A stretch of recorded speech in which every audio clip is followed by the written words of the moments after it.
All your base are belong to us.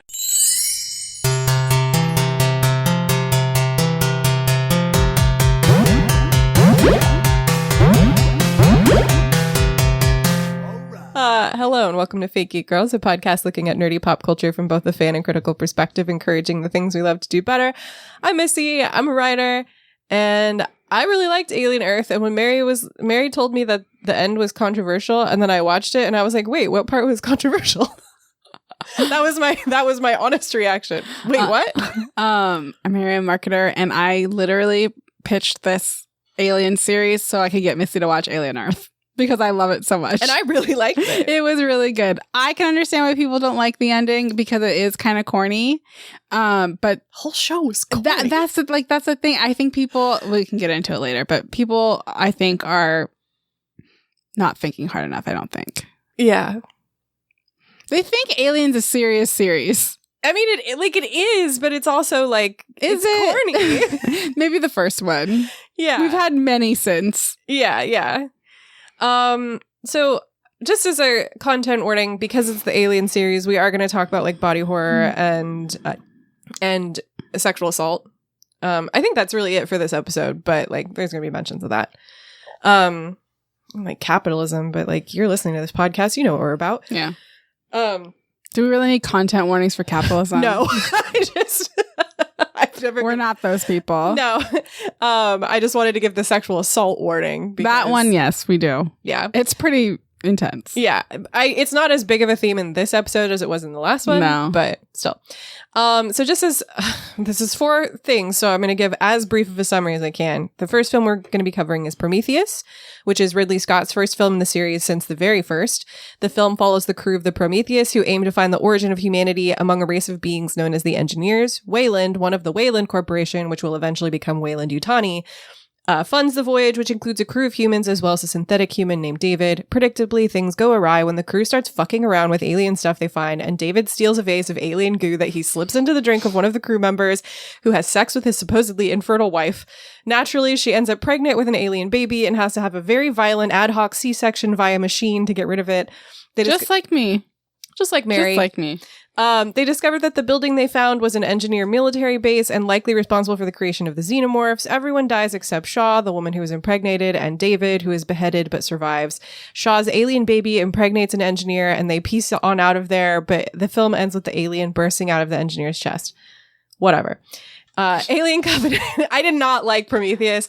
I didn't like Prometheus when I saw it back in 2012. I did not like Prometheus this time. I liked it. I don't think it was great, but I enjoyed watching it. I did not, but we'll get into that. Alien Covenant, Ridley Scott is back with another film about David. Now we're following Covenant, a colonial ship damaged in an accident that results in early awakening of a number of the crew by Walter, an advanced android also played by Michael Fassbender, who played David in the first one and in this one. The crew receive a signal from a habitable planet and decide to investigate, where some of them are promptly infected by airborne spores from fungi. I can't deal with how fucking stupid the people in these movies are. It kills me. The crew receive a signal from I already read that part. David, who now lives on this planet, saves them when neomorphs, a variation on the alien we've seen in previous films, which is unique to this planet, attacks.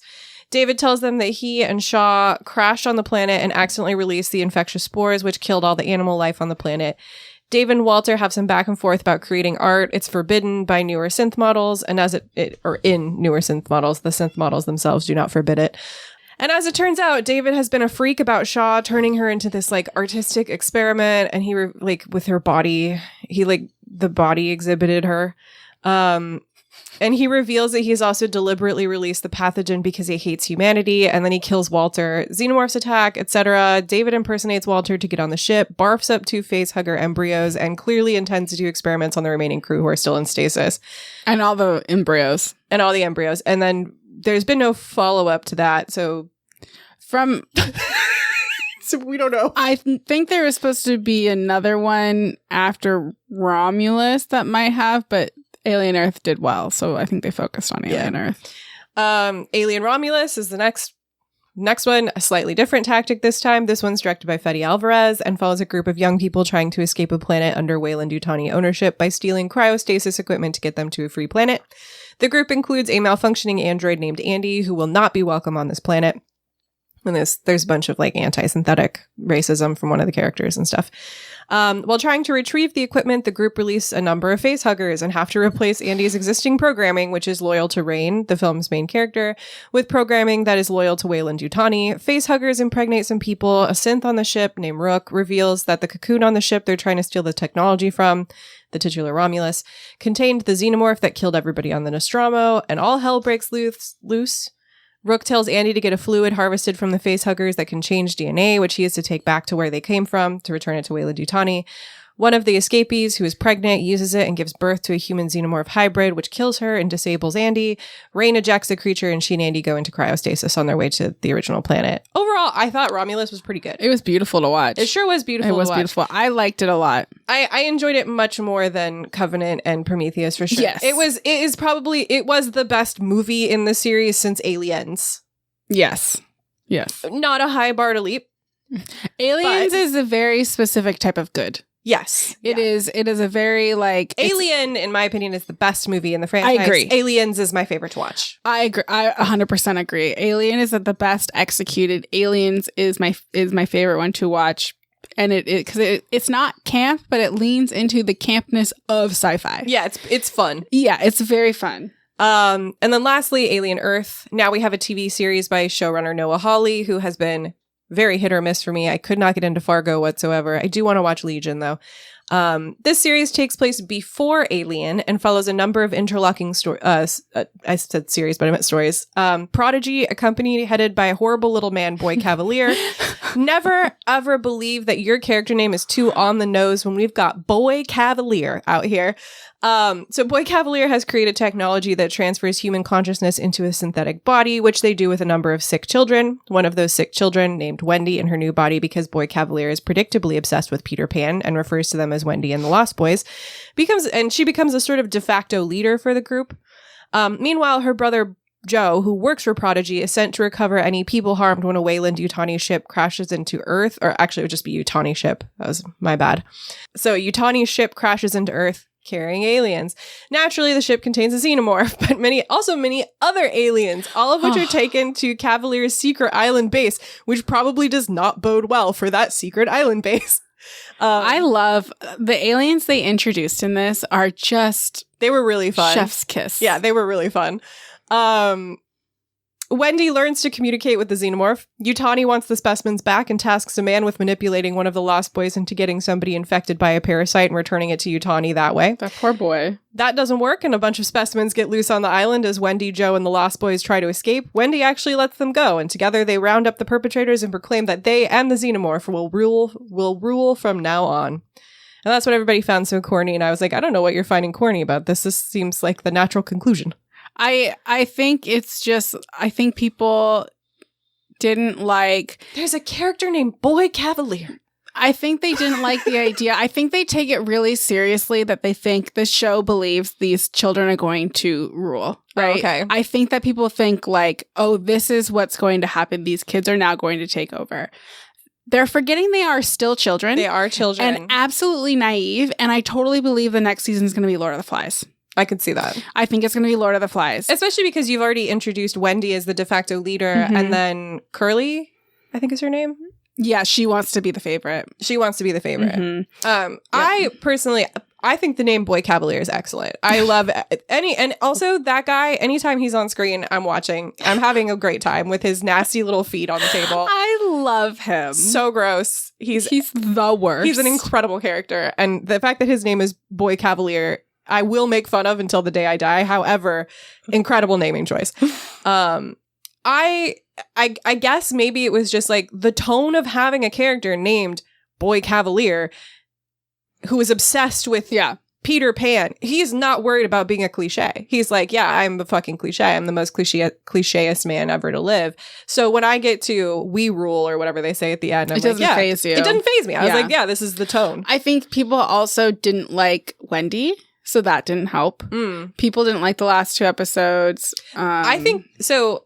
We'll talk. No, I'll put a pin in that. Okay. Because the acting I do want to talk about more because I think paying attention to acting is like really essential, I think, to following the thread of the show. Mm-hmm. And not to be a bitch, but I know a lot of people don't. Shows are increasingly made for you to do two things at once. Yeah. If you are not watching the physicality of the actors in this film, or in the show, you may very well forget that they are children. Oh, yeah. Yeah, 100%. Like the way that they just hold their limbs. Yep. It's so... So I do wonder if some of that backlash is that split attention of like doing another task. Like, I think people also just hate children even when they're in adult bodies. That's true. Because I saw a lot of people, that was an issue that people had, including my husband had with Godzilla. Too many children. I haven't seen Godzilla. The new one? Yeah, it's the one that has the girl from Stranger Things in it. I've only seen the original Godzilla. I thought it was very scary. No, wait, it was King Kong that was very scary. Godzilla looks like a pickle on a stick. He might be. So a big theme of this episode is going to be the general idea of creation.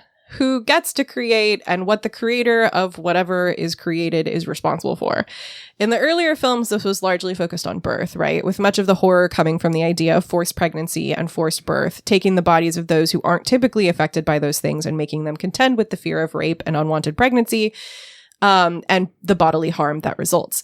In the back half of the series, which is what we're covering today, this question is in some ways deepened and in some ways, particularly from a gender perspective, made shallower. But it's also changed because the focus of the series shifts from alien invasion to be more focused on synths and the humanity of synths and the origin of synths. So the first thing I want to talk about specifically is children. So we're going to piggyback on the birth theme because the series is also very interested in children, both literal and figurative children. Prometheus and Covenant in particular are focused on the origins of human life, with humans as a sort of failed experiment for the engineers that are nonetheless their children. So to zoom out a little bit from here, I want to return to a quote I originally cut from our first episode. Because of that, this quote is focused on films we already discussed, but I think it adds an interesting layer to what we're about to talk about. So this is a quote from Alien, The Thing, and the Principles of Terror by Douglas Fowler, who writes, the very worst fear she ever had will come true, but that she will be alone to face it, and a good deal of the participative tension we feel while watching a successful terror film derives not just from watching the incursion of terrible forces into the rational world, but from our identification with a character who must attempt to overcome the indifference or the hostility or even the duplicity of those who might help to defend against that attack. This frustration is one of the most important unacknowledged phenomena of childhood. All of us were children, and all children are Cassandras, their gift and curse of living inside their own fantasies, one reason they are quarantined off from adult quote-unquote reality. They know that the under the bed is deadly, but that no one can be convinced to defend them from it. That magic, fairy tale, and the supernatural are real possibilities. That those ancient shadows at the bottom edge of consciousness will not, quote, resolve only into toy horses and Biedermeier furniture, as Oedipus's psychiatrist puts it in The Crying of Lot 49. The condition is then universal, its resurrection deeply resonant. So Fowler argues here that horror films, which he calls terror films for a reason that is probably explained in the article, but that I chose not to examine in this one. He argues that horror films essentially turn the audience into children. Children, Fowler explains, have a keen awareness of fear, especially because they are largely powerless in the world. They may fear things and have to deal with that fear without any help because adults may not believe them that there's anything to fear at all. My child loves fear. She's really into it right now. She loves to be scared. Yeah. And not like, oh, scared, like I can see her shake like that. Mm-hmm. She thinks that's so fun. I don't think that'll stick, but now... I'm sure it'll change. Yeah. Right now, it's the best thing ever. And she keeps drawing things and going, scary. Today, she did draw Rambo. Oh, that's nice. My dog, not the character. For those who don't know. But she won't draw a picture of me. Yeah, she's got to draw a picture of me. She drew a picture of me, too. It was a big blob. It's very good. Anyway, it may be the case that there isn't anything to fear. It may be, as Fowler quotes The Crying of Lot 49, only toy horses and Biedermeier furniture. Biedermeier furniture. I don't even know if I'm saying Biedermeier. I don't know what the fuck that is. I don't even know what that is. But knowing that doesn't entirely erase the fear, right? Because children don't really have the capability to do anything about their fear. They have to depend on other people to take care of problems for them. And if the people in question don't believe that the problems exist, nothing is done about it. It's just like, oh, you're afraid of a monster under the bed? There's no monster under there. Let's go look. There's no monster. All right, go to sleep. And it's like, that actually doesn't...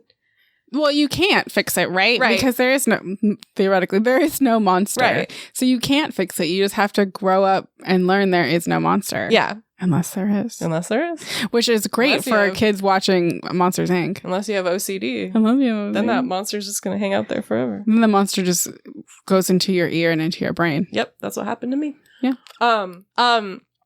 What Fowler argues here is that horror returns us to that childlike mindset. We are powerless to stop the things in these films and the things that they represent.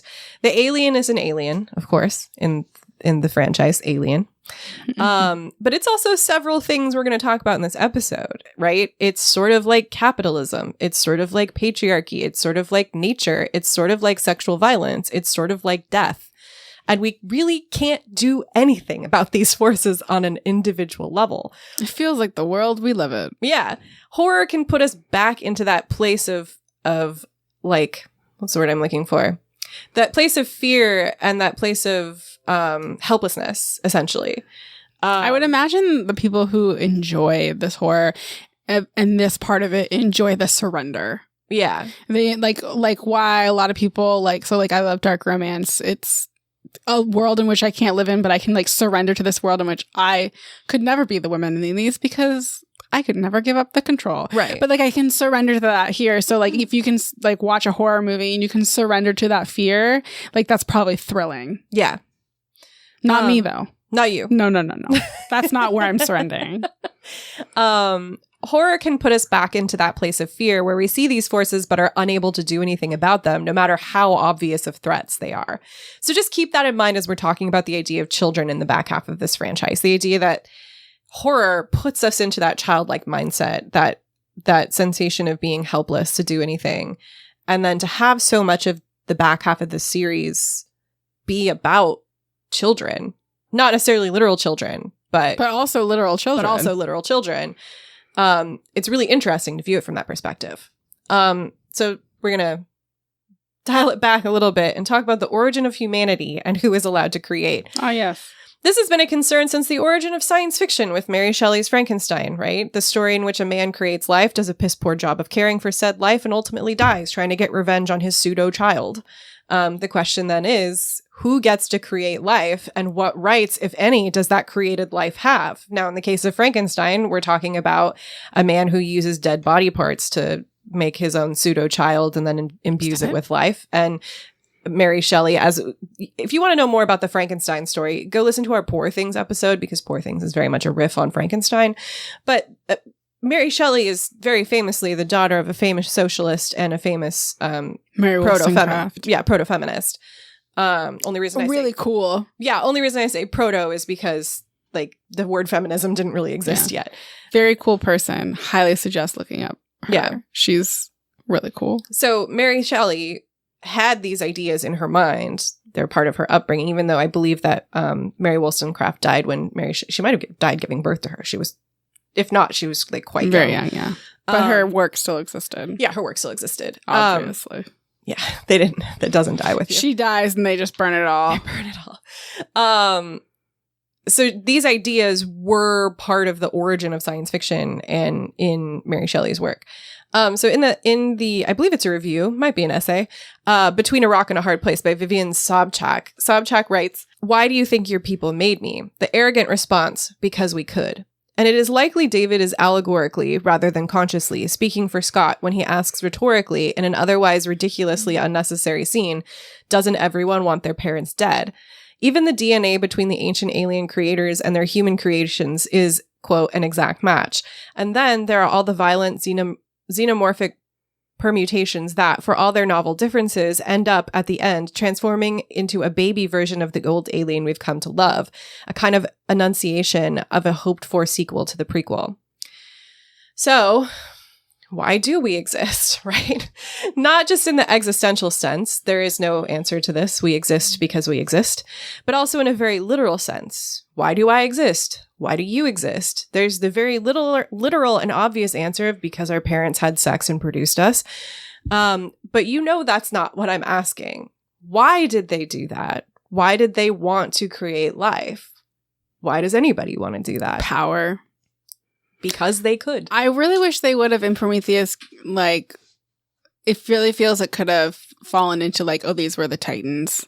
Yeah. In mythology. I thought that was how they were going to go for it. As I was rewatching, I'm like, there's nothing here for that, really. I think part of the problem to me with Prometheus is that many things are introduced, but they're not deepened in any meaningful way. I think he thought he was going to get another one, but he's too old now. Well, he did Covenant, but he's a million years old. But Covenant also was not, I guess that's true. Introducing things, but not deepening them in any way. And the answer to why did our parents create us? What reason did they have to want to create life? The simplest answer is, in fact, as they say in Prometheus, because they could. Right? That's probably not the only reason. No, it's not the reason I did. Right. But it is a reason. For some people, it may be the only reason. Mm-hmm. Not all of us are blessed with loving parents, especially for people our age and older. Our parents had more social stigma against being adults without children. It was looked at as strange to be an adult without children. There's also just a lot of more teen pregnancy. Yeah. You got married, you got a house, and you had kids. And if you didn't do that, you might be a little suspect. You might be looked at as selfish. For people in that position, because they could, was really enough of an explanation. But where does that put the child, right? Where does that put the child of such a creation? That's the question David presents. David and other synths were created because they could be created, not out of any regard for their well-being. They're a capitalist invention in a way that, honestly, kids can kind of be too, especially in America. 100%, especially influencers and all of that. And just the idea of having somebody to take care of you in your old age. I think about this. Oh, God. That is such a common thing I hear all the time. I think about this a lot as a person who plans to never have children, and my fears about growing old and becoming, like, living in poverty again. I think about this a lot. And I'm like, I wouldn't let that happen. I don't want children. You can live with me. I don't want children, and I'm certainly not going to have children to ease this fear of the future. But some people do, you know? Oh, that is 100% a reason people have children. Yeah. People have children to have someone to take care of them. And then they also have the extremely common reason to have a second child is what's going to happen when you die and your child's alone. I'm going to be okay. That is such what a wild reason to have children.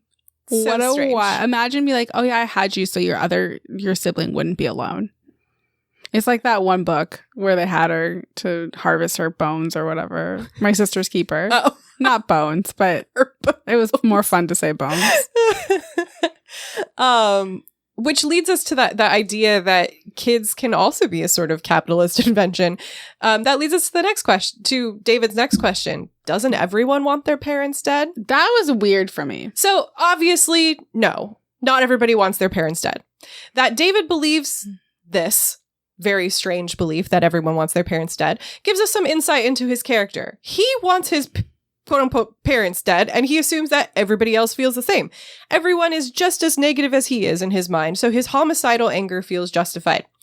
There's almost a sense of antinatalism to this argument.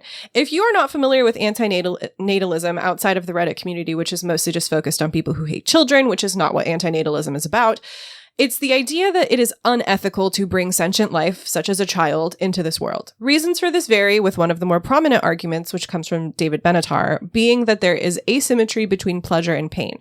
Everyone who exists will experience non-trivial harm, but if a person in question does not exist, they cannot inflict harm. Therefore, it is better to not bring new life into the world. Does that make sense? Yeah, 100%, okay. Yeah. So therefore it is... So we just should die out. It's not even that. Because antinatalism is not saying that humanity should die out. It's that it's unethical to create life. So you have to make peace with that? Make peace with that. Understand that people will continue to be born anyway. But it is an unethical act to bring sentient life into the world. Interesting. saying something is unethical doesn't mean it's forbidden. It doesn't mean we can't do it. It only means that we should be cognizant of the fact that it is unethical to do so. It's a rough life to live. Yeah. Other arguments for antinatalism include things that life cannot consent to its existence. We're brought into this world without our consent, and this existence can be very painful. Or just general misanthropy. That's kind of a boring argument, but whatever. It is a common one. Global warming is a common one. Yeah, which I think goes along too with the idea of the balance of pleasure and harm. Whether or not we agree with antinatalism, which I don't, for the record, but I do find it interesting to think about. I hope not. We can see that idea at work in David's ideology. David seems fundamentally opposed to the idea of creating life until he doesn't, because of course he goes on to create life himself. I was thinking a lot about this because it's kind of confused. Like, I find all of this a little confusing, like where David stands and like when you bring religion and stuff into it. And the way that I kind of like brought it together is that he figured out he can be God. Yeah. That like, so when he says, doesn't everybody want to kill their father? I think like killing God. Yes. So, because I felt like I really wish they dug into him, right? But not in the places I wanted to dig into. I 100% agree. I just was a little confused Prometheus as I watch it. And Covenant have really interesting, good ideas that don't go anywhere. Yeah. to me. The synth stuff is very interesting and can get confusing. Yes. Because I feel like at times I'm supposed to root for him and at times I'm not. Yeah, which I think is an interesting, complex that is interesting, character. Right? Yeah. However, again, I'm just, the message is muddled, which we'll get into more later. Especially when you bring religion into it. Yes. Because it's like there's so much interesting things to do there. Yes. To return to the quote, Sobchak also points out that the aliens are also creating children that destroy as part of the birth process. Children that spread pretty widely and produce more murderous children. So if David implies that humanity's desire to create is in some way monstrous, and the primary thing we see reproducing in the franchise is the alien, that tells us something about how the filmmakers, or at the very least, David, view humanity, right? There's a line being drawn between humanity and the aliens, and it's not a flattering one. In the essay Prometheus, which is published in Excavating the Future, Archaeology and Geopolitics in Contemporary North American Science Fiction, Film, and Television by Sean Malley. Malley writes, refracting the ancient astronaut premise of intelligent design through sublime aesthetics and scientific process introduces one of the film's major themes, creation as an act of pollution, which, as evidenced by Moonwatcher's first kill or Lawrence's military campaign in pristine environments, forecasts the destructive frontier mentality underpinning Wayland's corporate motto, building better worlds. So again, Prometheus in particular draws a clear line between the creation of life, between the creation of life and just general awfulness, right? It's just like creating life, it's bad. No matter what you create. It's bad. Should have done that. Now, I honestly don't know if Ridley Scott personally believes that, but it does seem to be a running theme in both Prometheus and Covenant. It's really hard to say because I don't know.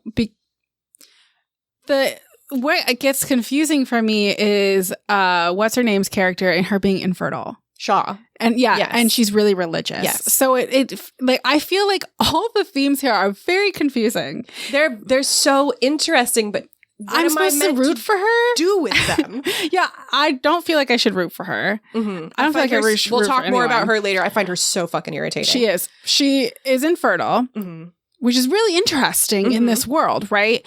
She then is forced to be fertile. So then you're further like, here is this like religious person who I think I'm supposed to root for, and now she's pregnant. Like it does make me feel like he feels that way, but it's hard to think that anybody feels that. Like that just feels kind of crazy. Well, and it's interesting. So this is some out of we're bringing in like potential explanations for this that come from Scott's own life. But I was curious to know if he is religious. And what I found is that no, he's described himself as an atheist for most of his life, but he was raised Christian. However, his brother died.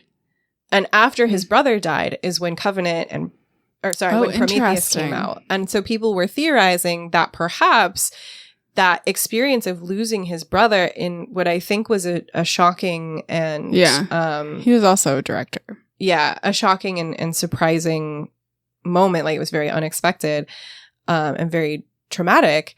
That may have influenced his views on the creation of life in some way. Now, obviously, he has not spoken about this, so we can't just be like, well, Scott said this or this happened to him, therefore. But knowing that happened, that such like an impactful thing happened, this movie may be a result of many themes that he's chewing on. But hasn't gotten there. But he hasn't gotten there. Yeah. There's so many interesting things, and I think there might be too many. I agree. I think there might be too many. I think he needed a little bit more of an editor in the writing room. Yeah. And he didn't write it. Okay. He's not the writer. Well, the writer of this, one of the writers of Prometheus, I believe, was Damon Lindelof, who quite famously wrote Lost. Oh, okay. So that makes sense. And also Mrs. Davis. Okay. So you can kind of see, again, these themes of life and death and the afterlife and I am all artificial intelligence and religion. I'm all here for an ambiguous ending, and like I've grown to love it. I love the idea of being like, that isn't explained, but we haven't even gotten to the part in which we can, like, it's almost like gears, right? They're turning, and he never gets far enough where I can start turning the gears myself. Right. I'm like, oh, I can't get there. What are you trying to say? It is totally okay for me to not understand a piece of art on an individual level, but I do want to know that the person who created it understands what they're trying to do, and I don't necessarily get that sense from these two movies. Yeah, because I feel like there's a lot. The thing with her being religious and like the birthing and the rape, you could say, of her, and her forcing to be at birth, and like, but in a very different way. Yeah. It feels like not just because she was infertile and now she's having to, but the way in which she gets it out of her. Right. She's doing it herself. Yeah. She is having a C-section. This is very different. Yes. From what we've seen getting these aliens out. So I'm just confused by the whole thing. Yeah. So I liked it. It was fun to watch, in my opinion. I think I'm in the minority there, but I really just love this series. So that just might be it too. Yeah, I don't need to go deeper. There's nothing as bad as the third one, though. I hate that movie. It's like, I might be my most hated movie of all time. I hate it. So, yeah, I don't know that Ridley Scott personally believes that the creation of life is something terrible. I can't imagine. But it does seem to be a running theme in both Prometheus and Covenant, right?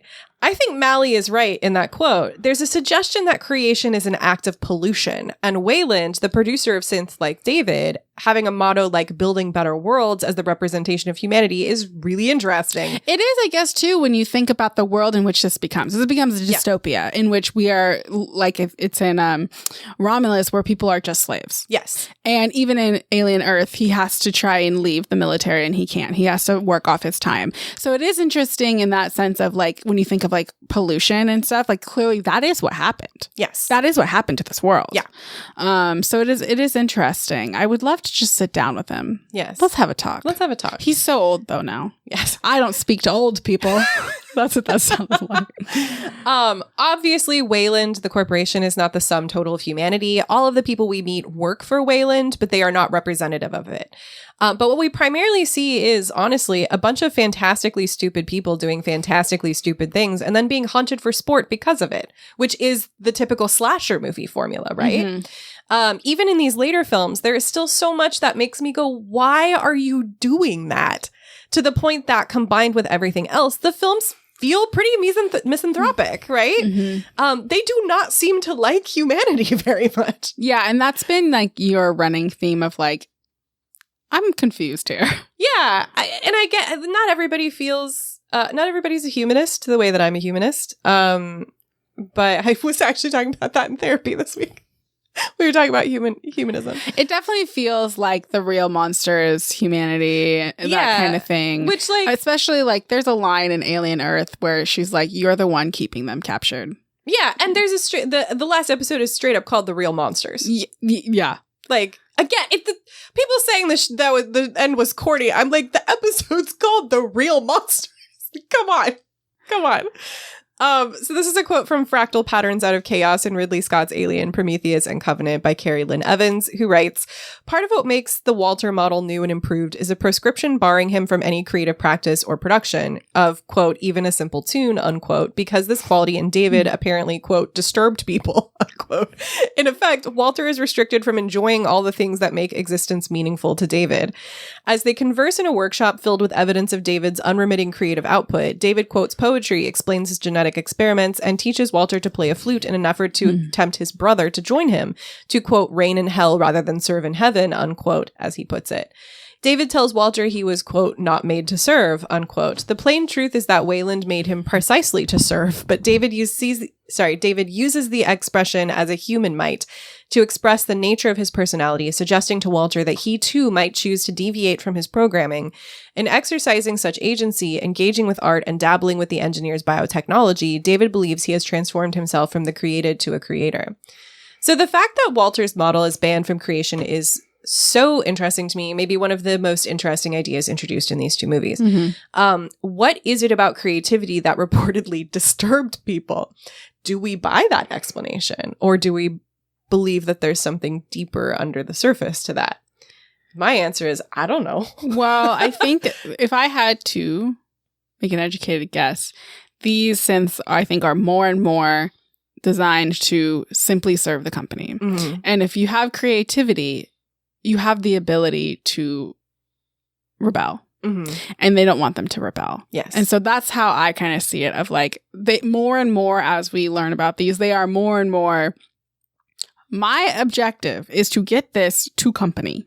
Like, especially in Alien Earth, I know he's only half human, half synth, but he's like all in. He's like, no, you gotta send me in. I'm gonna do this. Well, but he's also being manipulated. Like the personhood of him is being manipulated by Yutani. And I don't remember exactly what thing they were holding over him. I think that the way I saw it was that he gave up everything for his child. Now he has to commit, because or else it's worth nothing. Yeah. So, but taking away the creativity from me feels like just one more way in which they cannot rebel. And so again, Walter's model is banned from creation because the creativity reportedly disturbed people. And the question of do we buy that explanation? I don't know if I buy it, but I also don't not buy it, because the creation of art feels like such a human thing to do. And seeing artificial intelligence do that feels weird, right? I mean, look at us now. Not that opposition to AI generated art is based on it making us uncomfortable. It's based primarily on AI generated art being based on stolen work and putting human artists out of work, right? But the existence of large language models and generative AI, which are not truly intelligent, does make us deeply uncomfortable overall, unless we are totally in control of it, right? Through the synths, we see a lot of concern over purpose and meaning. David doesn't want to serve, but Walter says he was made to. It's worth asking whether the fact that David can create art is what allows him to step outside of the idea of servitude. Part of the function of science fiction historically has been to imagine alternatives. If David is capable of imagination, of creation, he may be able to envision a different version of life for himself that Walter is literally incapable of doing due to programming. Well, limits creativity. And I don't think either of us caught it, but there's clues of David malfunctioning, right? Yes. I wonder if the creativity is part of what makes them malfunction, if creativity causes flaws. I could see that. Because I mean, you could argue that, like, one of the most unique things about human art is the flaws, right? And the flaws are not always the worst part. Like, they make things unique, they make things beautiful. The capacity to synthesize and to fuck up is part of what makes human art desirable. Yeah. So I'm curious if maybe that's part of it, of like, being creative eventually will deteriorate their alien or their artificial brain into more human. Like AI generated music, for example, a computer playing music is going to play music perfectly every time because it's programmed to do that. A human being can hit the wrong key if they're playing a piano piece, for example. If they don't hit the wrong key, we know they've mastered the craft. A computer does not have the ability to not master the craft. Yes. So any beautiful execution of art by a human being is done in spite of our human errors. Mhm. And that's how we appreciate how beautiful it is. A machine can't do that. Or the rawness of it is what you can appreciate. Yeah. So like a love music where it sounds like it's coming out of a garage and Yes. the person's about to have a mental breakdown. When they can't quite hit the note. They can't quite hit the note. You can hear the desperation and but the they're trying and and the tears are in the back of their eyes. Oh, like it's a beautiful thing. It's a beautiful thing that if I said, give me a song, like it'll just never create that. Yeah. It just won't. It's worth asking whether the fact that David can create is what allows him to step outside of the idea of servitude. Walter, who does not have that ability, can't conceive of another self. Yet, interestingly, David is a villain. David is not especially sympathetic throughout these two films. At all. David is actively homicidal. He is destructive. He is perverse in what he does to Shaw. PT. I'm never certain whether I'm meant to empathize with David. I don't think so.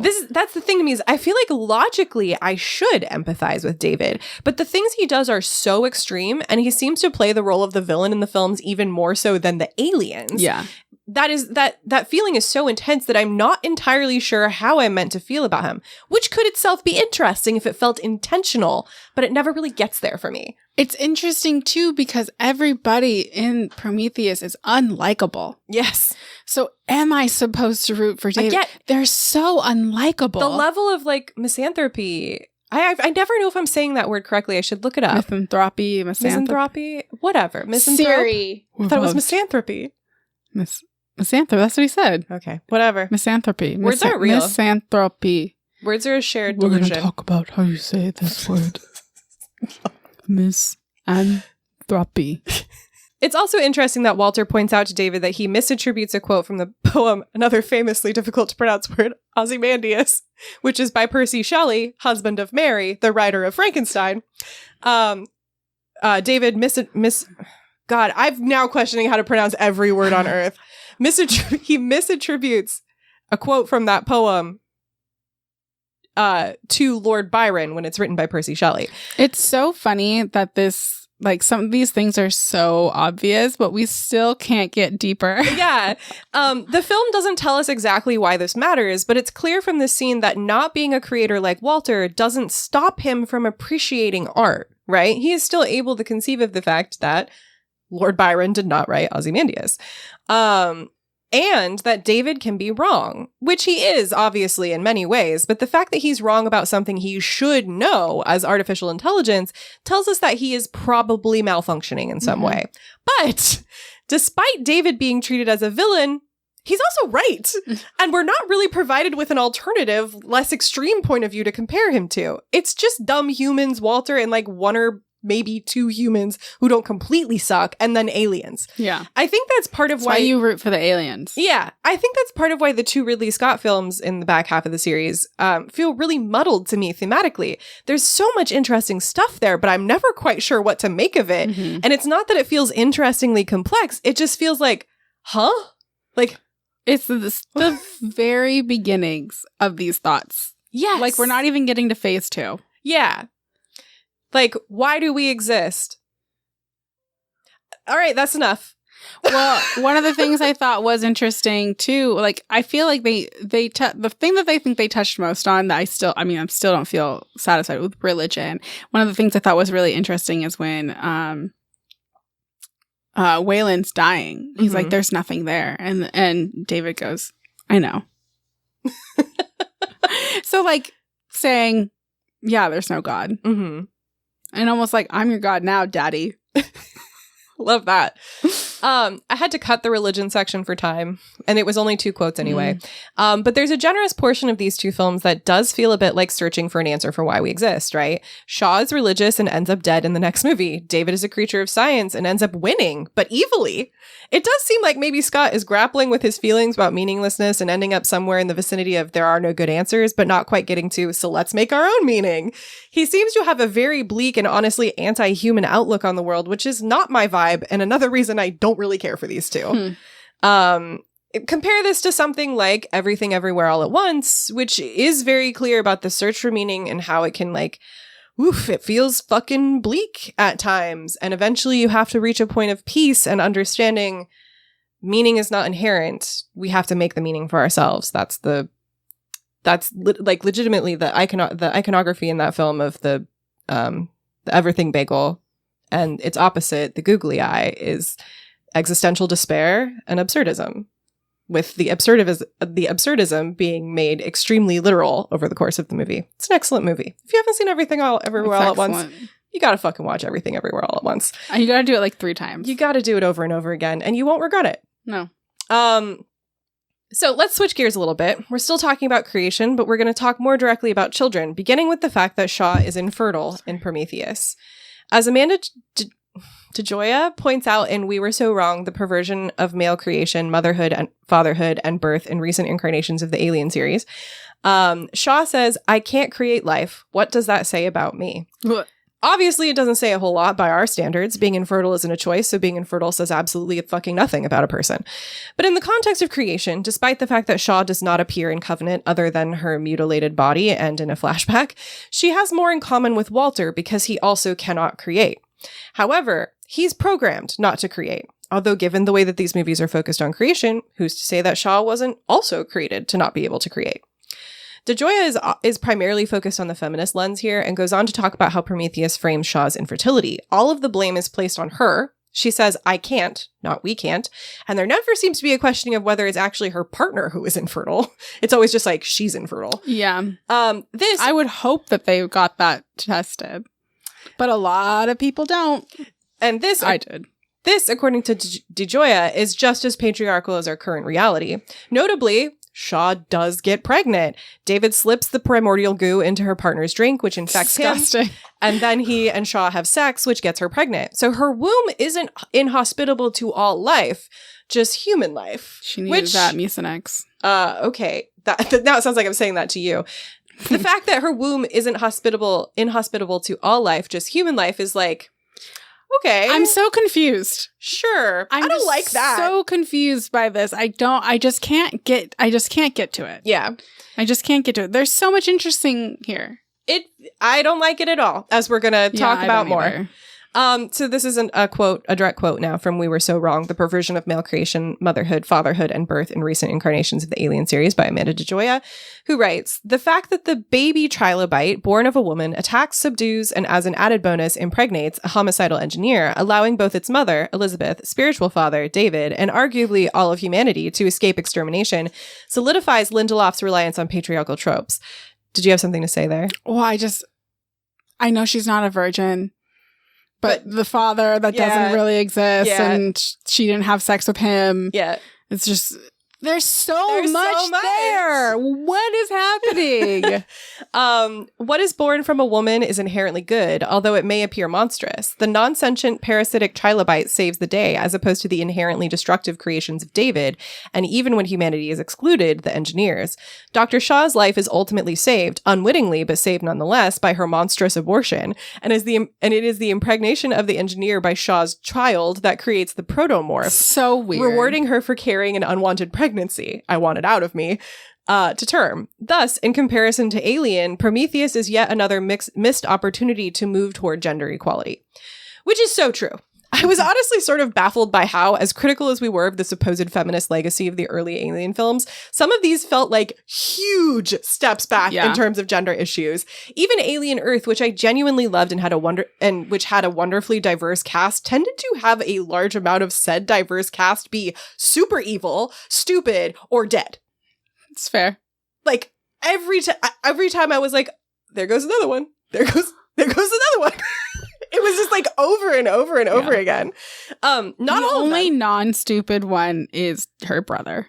Yeah. And even then, he's kind of stupid. But he's making very likable, human choices. Yeah, he's like a likable stupid. He's pretty cute, too. He is. Not all of these characters in this diverse cast ended up being super evil, stupid, or dead. And of course, the main villain is a white man, which I think is a very deliberate choice. But even so, it stood out to me while watching, where I'm like, I can see that you've cast like a diverse array of people, and then you made almost all of them stupid, evil, or killed them off.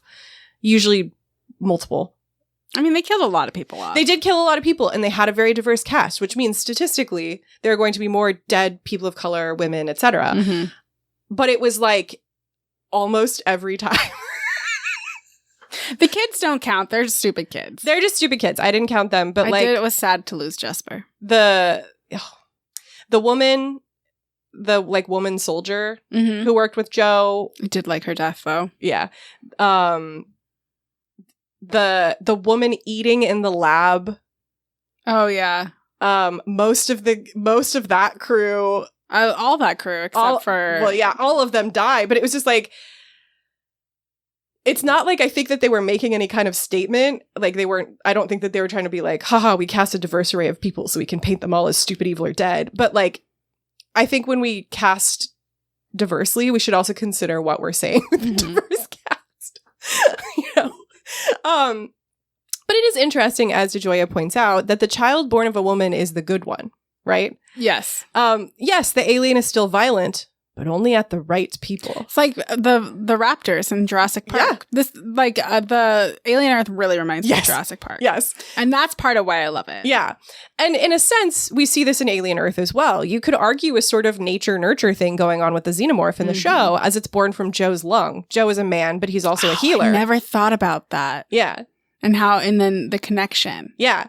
But and Joe is also, in some ways, he's a healer, right? So he defies gender expectations. The xenomorph that comes from his lung, the lung of a man, yes, but the man of a lung who is a healer, is then raised, in essence, by a woman.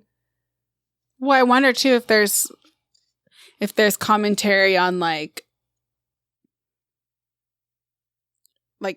hereditary traits and, like, blood is thicker than water. This theoretically, this alien has the same, well, I guess not the same blood as Wendy, but kind of, because Wendy still has her brain. She's a synth, but like her personality it's very interesting. Yes, it is. And this I think is the kind of interesting that gives us stuff to chew on, as opposed to the kind of interesting where I just go, what did you mean by that? I think it's interesting. I never thought about the connection between her and the alien being partly because the alien is born of her brother's lung. Yeah.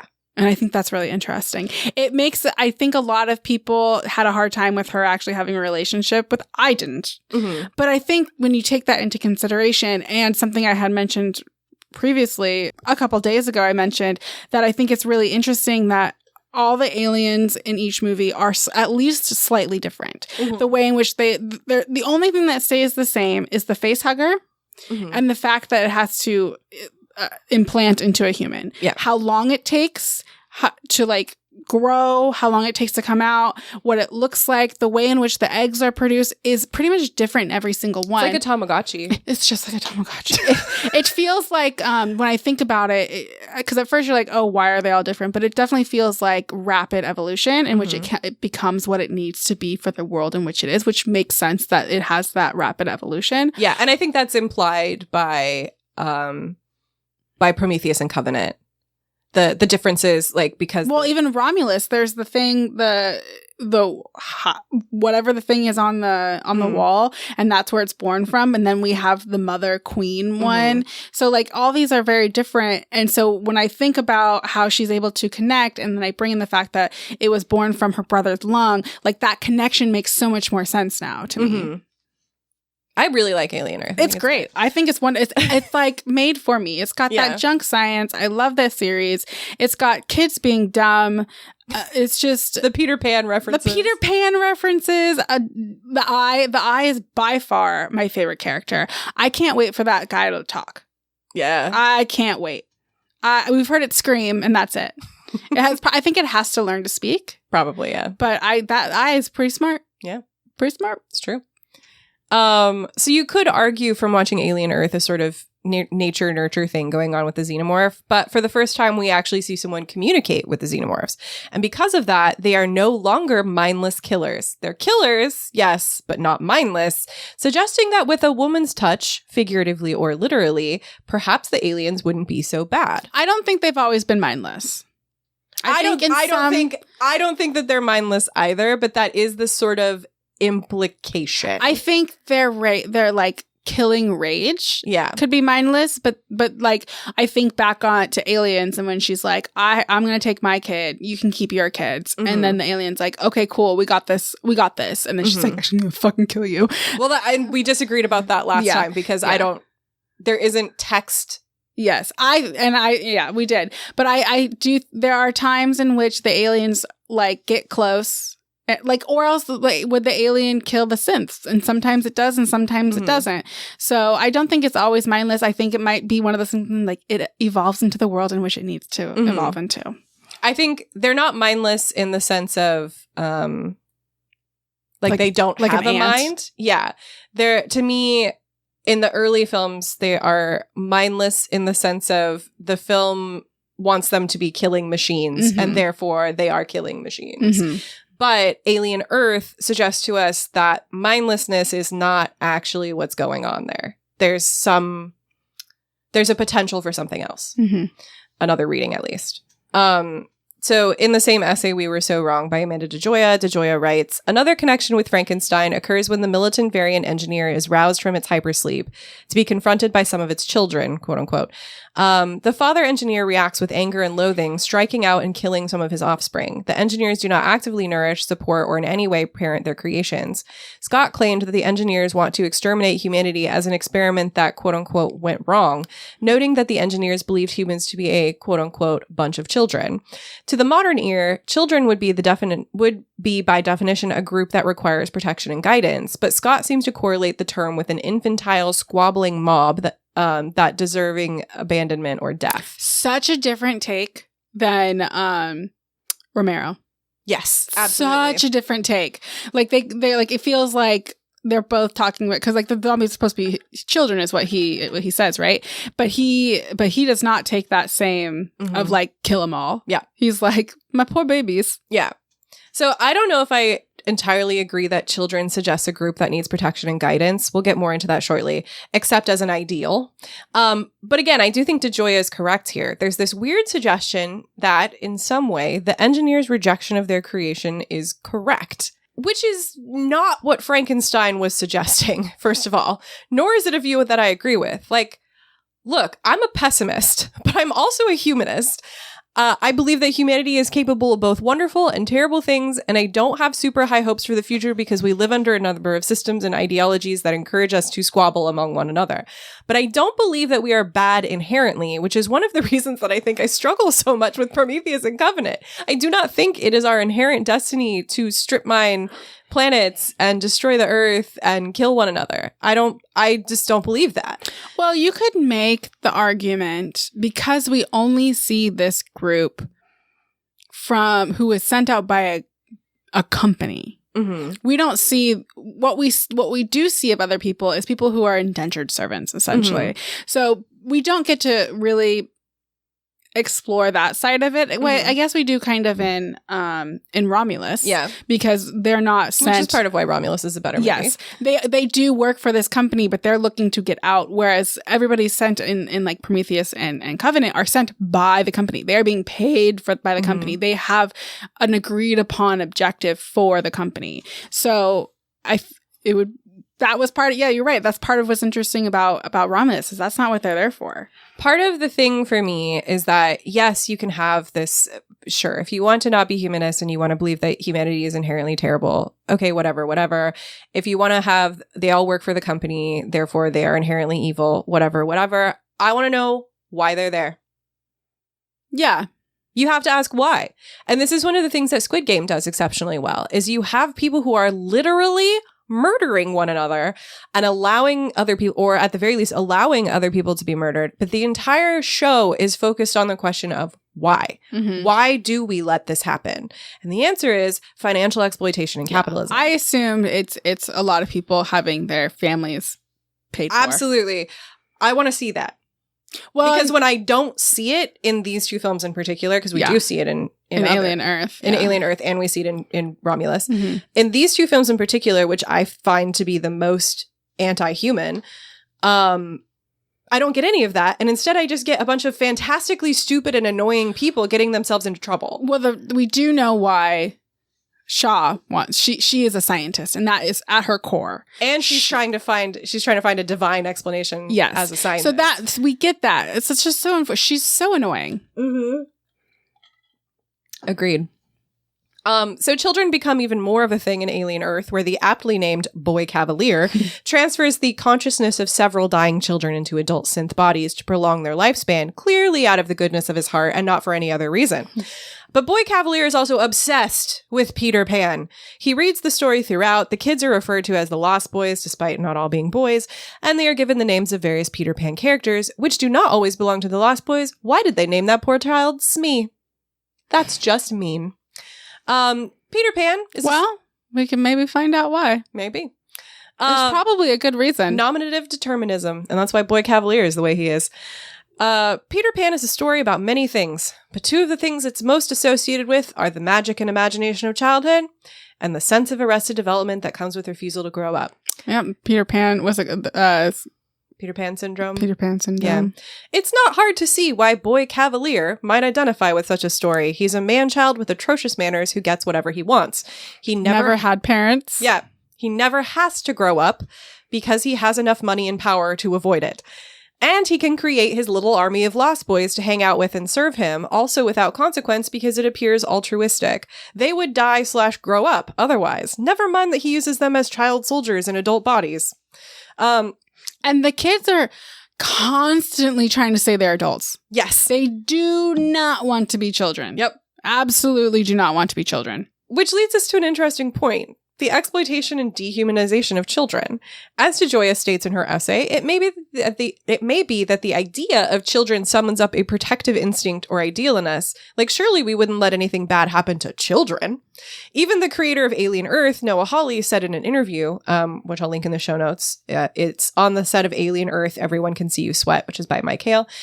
So Hawley said, but I also think there's a moral horror that's present in the movies. And so the show revolves around a few different moral quandaries, horrifying moral quandaries that some of the characters are in. And what makes it worse is that they're children. You're asking a child to do something that would be awful to ask an adult to do.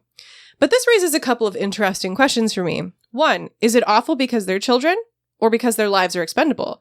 And two, how much do we really value the lives of children anyway? On a surface level, it feels like a lot, but in practice, The thing is, we don't view children as full people. No. And yes, they are children. They aren't finished developing. They probably should not be able to drive cars, and they shouldn't have to work.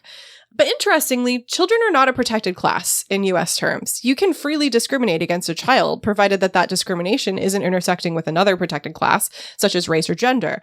But especially now, we give parents an insane amount of control over children. And that's increasingly true with laws that the Trump administration, similar political ideologies, have passed or aim to pass that include book bans and prosecution for teaching certain ideologies, aka history, that paint the US in a bad light. The systems that protect children from abuse are woefully understaffed and underfunded, and even then, those same systems are not necessarily for the benefit of children. The foster system is broken, adoption is wildly expensive, and none of it is truly for the benefit of the children in question. We can't even agree that all children should have food. Right. Yes, we have outlawed child labor in most circumstances. Yeah, not in farms. Yep. But issues like accessible, let alone free, childcare remain contentious even in leftist spaces.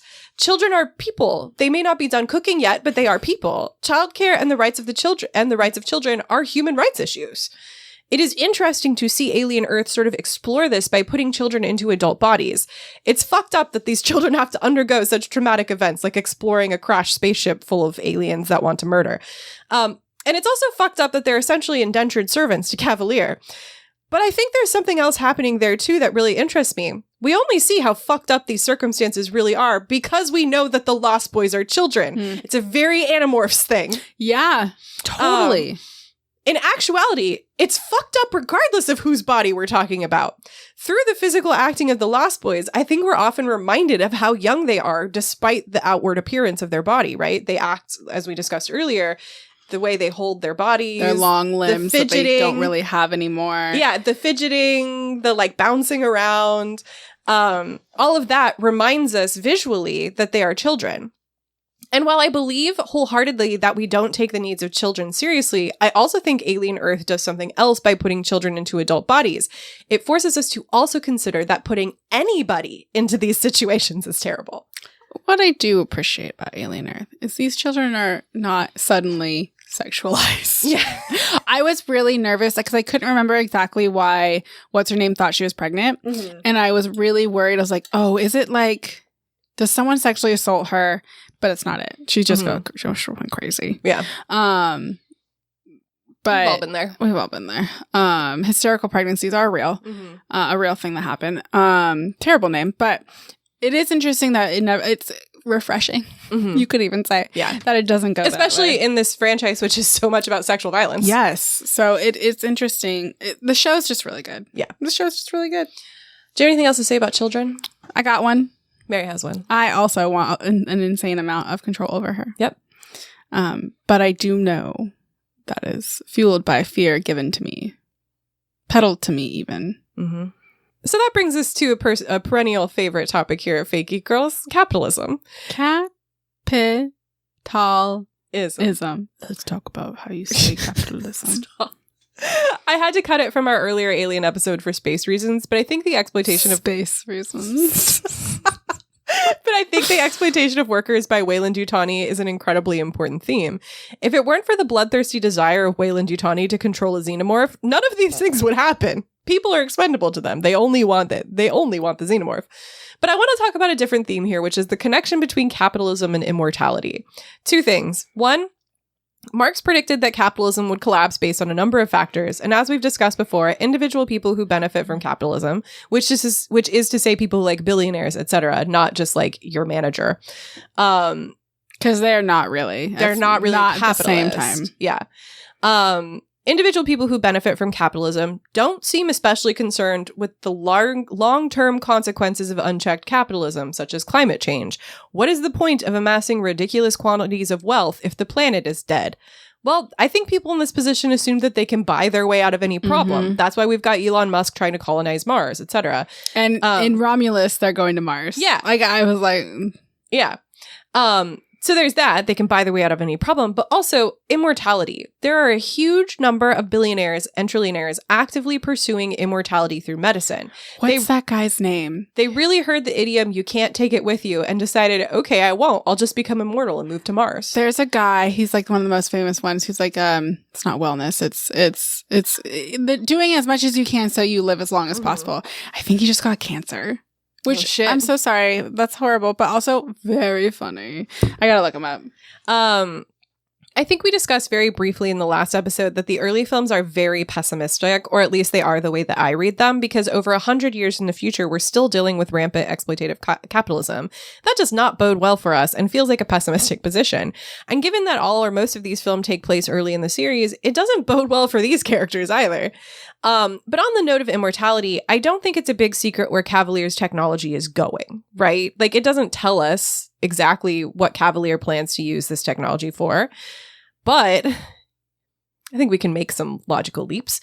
He may not be transporting his consciousness into a synthetic body capable of being tweaked in every direction through science, but the ability to transport your consciousness into a new body is a very effective way of ensuring you live forever, assuming you don't get ripped apart by a xenomorph. His name is Brian Johnson, and it's not cancer. He was diagnosed with an incurable autoimmune disease, in which he said he's glad. Okay. I didn't read why, but he's probably going to try and prove it wrong. But yeah, he's a crazy person who's trying to live forever. Yep. There's a lot of them. It really reminds me of Dollhouse. Yes. The ends of Dollhouse. Yeah. But even outside of the very direct version of this that we see in Alien Earth, although that is primarily what we're going to talk about here, capitalism and exploitation are recurring themes throughout the Alien series. Even the alien itself, in its relentless reproduction and consumption, egged on by the megacorporations of Prodigy and Weyland/Weyland-Yutani, can be seen as an analog to capitalism, although there are many other ways to look at it, as we'll discuss later. There's just endless feeding and exploitation at every level here, which, again, is not exactly a beautiful view of humanity. Or as Angie Hahn puts it in Alien Earth Review, FX's sci-fi prequel is an intriguingly ambitious, eventually thrilling journey into the semi-known. Quote, perhaps the bluntness is only fitting for the mask-off era we're living through, in which real-life villains aren't much bothered to hide their motives either. Or maybe there just isn't much point in playing it coy when there's never been anything remotely subtle about the franchise's signature creature, an elemental predator to whom all humans, and indeed all living things, are just food. I mean, yeah. The villains of our contemporary world feel remarkably more like Boy Cavalier than they do Wayland or Ash. I mean, it's impossible to look at Boy Cavalier and not think of Elon Musk. Absolutely. It's impossible. He's much more likable, which is crazy. But it's Elon impossible. Musk thinks he's Boy Cavalier. He does think he's Boy Cavalier, but he is not. But I mean, it really is impossible to. But I did find interesting. One of my favorite parts. I mean, he just wants to have a good conversation. I love that. I just want to have a good conversation, which is so funny because I don't think he's as smart as he thinks he is. Definitely not. Which reminds me of like when Elon Musk was really mad that they wouldn't let him create some submarine to save those kids stuck in the cave, and he was so angry about it. And they're like, "We're not letting you test out a submarine to save kids." No, thank God. So again, the villains of our contemporary world feel remarkably more like Boy Cavalier than they do Wayland or Ash. They're almost cartoon villains. It's like fucking annoying. There's no subtlety to the man-children getting promoted to government positions, naming offices after memes, and slashing budgets that the taxpayers paid into. It's fucking absurd. If it weren't happening to us, it might be laughable. Yes. It's all just so nakedly evil, and you can't even accuse Alien Earth of being over the top because the world we live in is bonkers and terrible.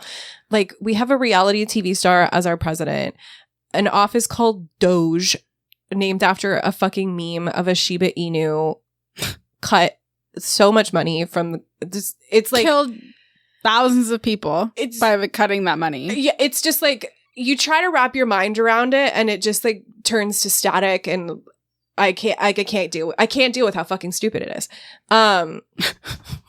So like, okay, so people aren't being eaten by an alien, but I'd almost appreciate the honesty of something that blatant over watching our government system get chewed up by fascism. Well, it does feel like aliens can be killed, and this feels like we cannot kill this administration. Yeah. So like we need someone to. We've got one down. Yeah. We got one down. We need some more. We need an alien. We need an alien to come. We're really more than ever rooting for the alien. We need an alien to come and velociraptor that T-Rex. Yeah. Like, our governmental system was never good or perfect, but it can get worse, much like Cavalier's stupid private island. I just love looking down at these notes, and the first thing I see is KY jelly. So this is a quote from the Uses of Immortality, Barbie and Popular Culture by John Hartley, who writes, "Now that intelligence has been ceded to external machines, our fear of man-made ecocide is symbolized in the acid dripping from the alien xenomorph. It might be created, in fact, using KY jelly mixed with Sprite, but on the screen, the substances we recognize as the predator's blood, slime, and drool can dissolve a planet. The message, made explicit in Alien Earth, is that the alien the Earth needs most to fear is the human species, not as individuals who may or may not be artificial or infected with alien spores, but as corporate persona ficta that is beyond anyone's control. Here, the manufactured child hybrid agent may not be the real monster. That may be the child genius tech bro who owns her code." I mean, the final episode is called The Real Monsters, which is about as subtle as a brick to the head. Mm-hmm. But it is interesting, isn't it? The monsters in Alien Earth were the aliens, yes. But the aliens wouldn't be on Earth killing people were it not for Prodigy and Yutani. The Lost Boys are not monsters, but they are desperate kids who are capable of doing monstrous things. They haunt. They haunt them. I love that. Like, what do ghosts do? They haunt. I'm like, it's just the right amount of corny for me. And like, so these desperate kids are capable of doing monstrous things, such as getting Arthur killed and taming an alien to threaten the exploiters into submission. The people the Lost Boys trap in that cage, the CEOs, the willing dogs of the CEOs, are the real source of the monstrousness. Again, it's not subtle. It's not even subtext, right? Yeah, no. It takes themes that sort of ran beneath the surface of Alien and some of the early films and make it so textual as to be unignorable, which I don't think is a bad thing. The notorious Hellblazer enjoyer is here because it can be beneficial to see something so ridiculously on the nose that it makes you realize what a fucking ridiculous world we live in. If only we all had aliens to train to hunt the billionaires. I know. It's really Someday unfair. we'll get there. It's really unfair. Do you have anything else to say about capitalism there? Because we are going to talk more about it, but from different... No, I think you covered it all. Okay. I mean, it's one of the things that's most unsubtle. Yeah. So something I really wanted to talk about in the last episode was ecofeminism. And while this didn't quite give me the material I needed to get there, I'm going to tie it into ecology as a whole so I can still talk about it. So ecofeminism is a framework or worldview that draws comparisons between gender and the relationships between humanity and the natural world. There are quite a few branches and forms of ecofeminism, so we're going to take a very high level, very broad look at the idea, which we're going to simplify down to humanity oppresses women and humanity oppresses nature. The two things are inextricably linked, and our way out of the systems that oppress us are through ending the oppression of women and nature. Again, this is a simplification, but you can go read the whole Wikipedia page for ecofeminism if you like on your own time. So, if we read this series from an ecofeminist perspective, we can see some interesting things. We talked about the alien sex quite a bit in the first episode, but many critical writings about this franchise refer to the alien as she, or as a queen, or mother, all gendered terms. If we do read the alien creature that way, and we consider that she is defending her homeland, that changes the dynamic of the early films, right? Gives us something totally new to chew on. The alien now is the hero of the story.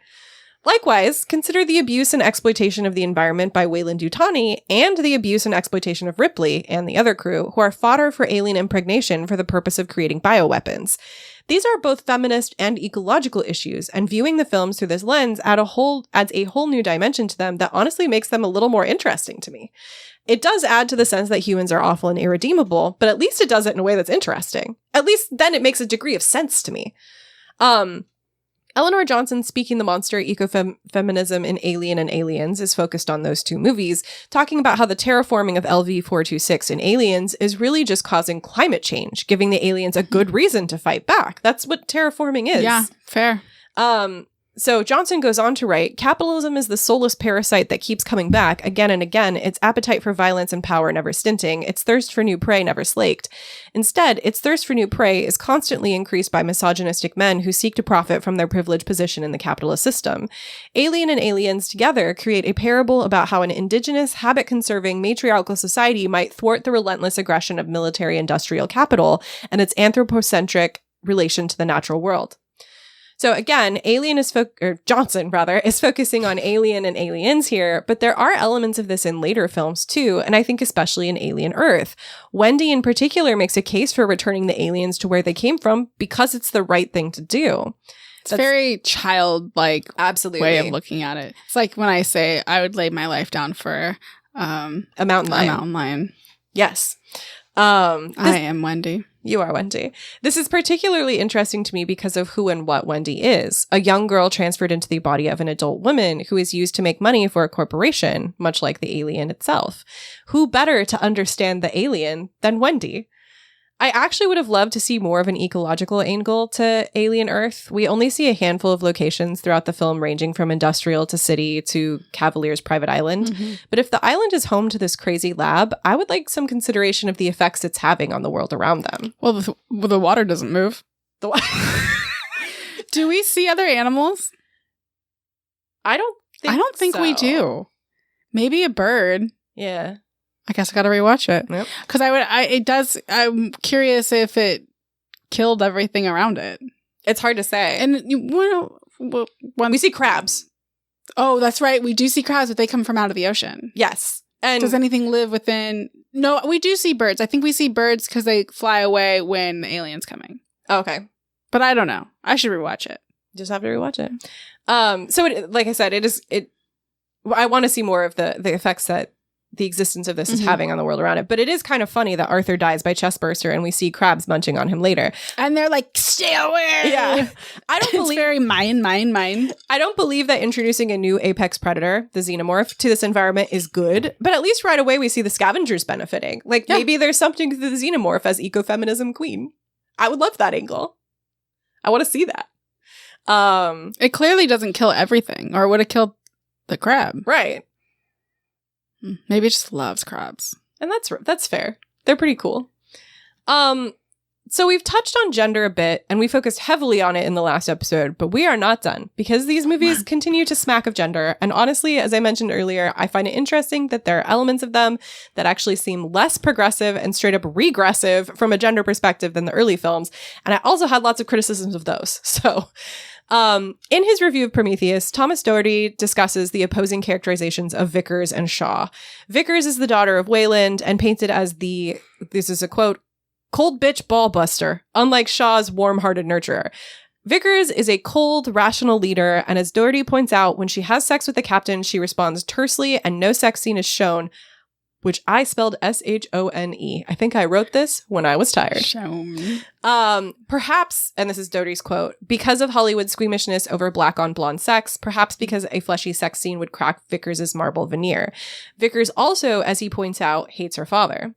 Shaw, on the other hand, is a likable, soft, more traditionally feminine woman, and, as Doherty says in his review of Prometheus, Dr. Shaw is all warmth, passion, and sensitivity. Despite the PhD, she is more of a shaman than a scientist on a spiritual quest, motivated not by the thrill of adventure or thirst for knowledge of the physical universe. Old man Wayland wants a true believer on board the Prometheus, presumably because faith, like the female, is beyond rationality. She can't have children, but the true measure of her femininity is that she weeps over it. She loves her father. And I think this is so true.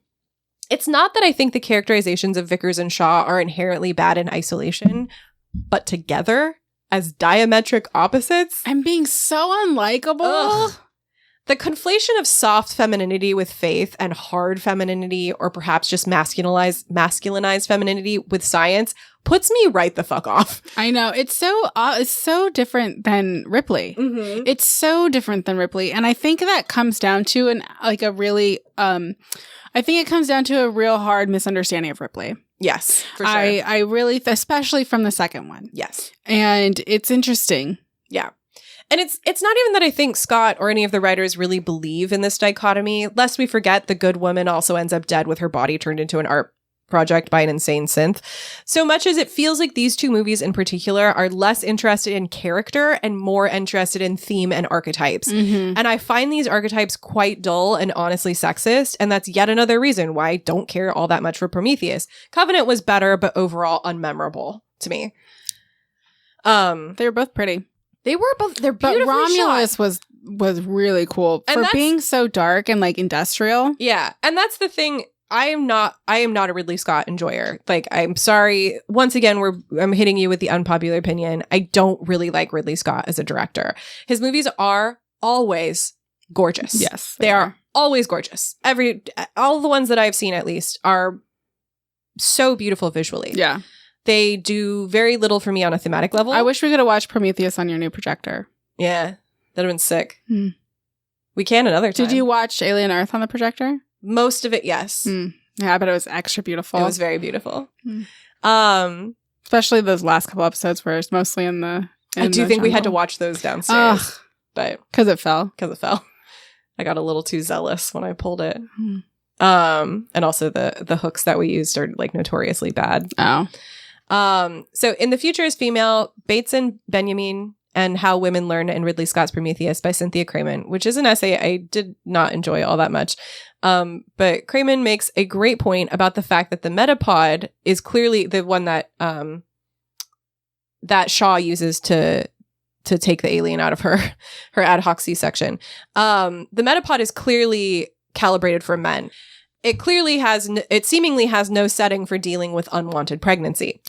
Perhaps whoever fair.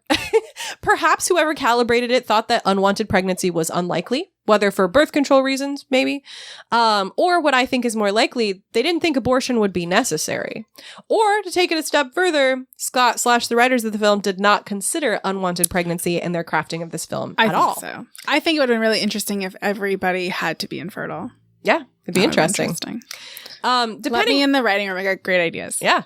Depending on how we read the scene, it's either deeply horrifying because of the implication that this ship wasn't prepared for the dangerous position of being pregnant with a baby you do not want, or it's deeply horrifying because the people who created the film didn't think about that. Either way, misogyny.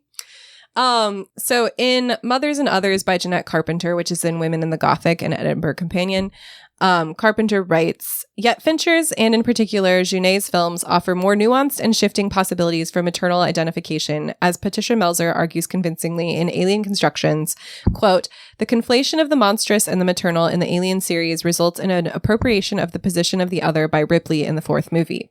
Unquote.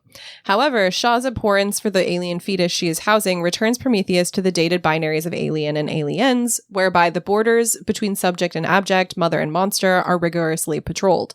The character's location as orphan means that the film reinforces what Melzer has identified what Melzer has identified as the, quote, patriarchal ideology of the mother as a nurturing member of the nuclear family, unquote, and jettisons the transgressive embracing of a monstrous M/other forming mother, suggested by the latter two films of the quadrilogy. Yet the explicit enactment and attendant horror of the act of aborting the alien fetus also resonates uncomfortably with vehement contemporary pro-life discourses, positioning abortion as an act of unremitting violence. Birth and its refusal are evoked as similarly monstrous. So, okay, first of all, I don't really agree with what Carpenter says here about how they characterize the abortion scene for the reasons stated above. I don't think our sentiments are meant to lie with the alien here. It's pretty clear that we're meant to be fearing for Shaw. Yes. It's possible that maybe Carpenter is arguing about anti-abortion rhetoric that positions abortion as itself a violent act.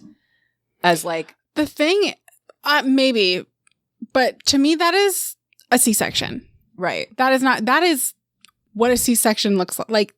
Well, pretty much what a C-section is. Like, it's what it looks like. They cut you open right there through 7 layers of skin, and they pull a thing out of you. Yeah. So to me, I don't see that as an abortion. Especially because the baby's alive. Yeah. It doesn't feel like an abortion. That's not how abortions are done. Yeah. They don't take the baby out and then be like, knock you over the head. Yeah. As much as people would like to think that they do. But that's not how, if you can have a C-section, you can give birth. Like, I agree. Yeah, I'm confused here. I don't fully agree. And that's going to be a theme every time I refer to this essay, is I don't entirely agree with what Carpenter is saying, but I agree with her conclusion. So yeah, I don't really agree with how she characterizes the abortion scene, because it's pretty clear that we're meant to be fearing for Shaw. But the rest, yeah, we talked a lot about abjection and the monstrous feminine in the last episode, which, at least for female viewers of the franchise, can almost be a sort of cathartic exercise or a point of identification. Here, we have bad woman Vickers and good woman Shaw, and both of them end up dead. So, okay.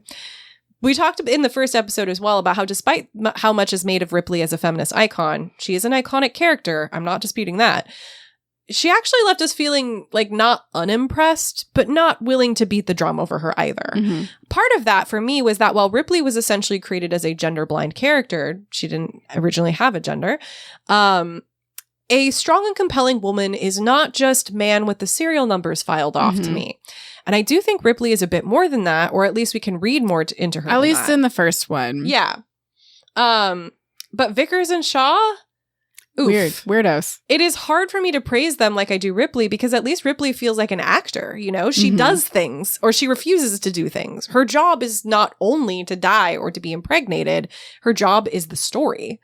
I feel like Prometheus and to a lesser extent Covenant just don't give us as much to work with. And frankly, I found both Vickers and Shaw annoying and shallow. Super annoying. Like I said before, these movies bring up some interesting things that they just don't execute on.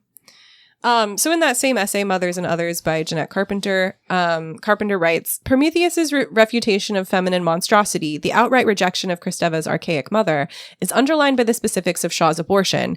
The procedure is executed by a metapod stored on board to nurse the geriatric Wayland and, quote, calibrated for male patients only.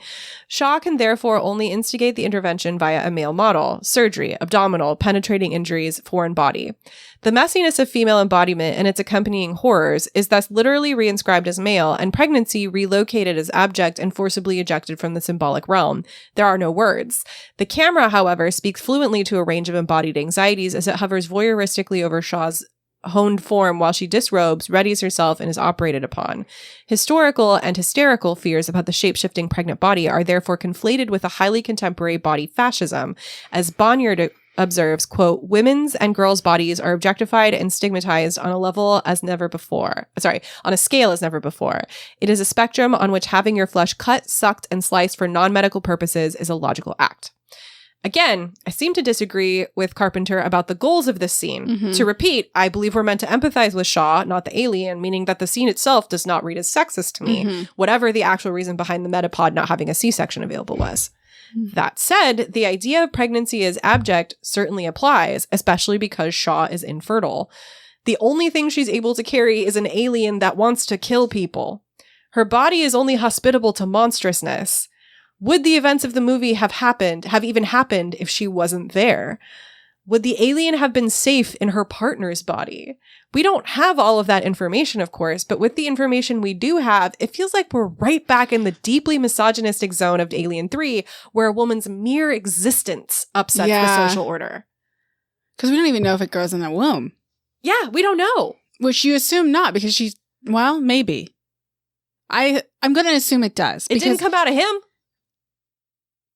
But is the act of having sex what gets her pregnant, or is it something else? I believe it's him, because David gives him the goo. He drinks the goo. Then they have sex. It has to be in her womb then. Yeah. It's got to be in her womb. Theoretically. Yeah. Maybe it was oral. Maybe. I have a feeling this religious woman maybe it was anal. I have a feeling this religious woman doesn't do that shit. I'm so sorry, but she doesn't. She's way too annoying.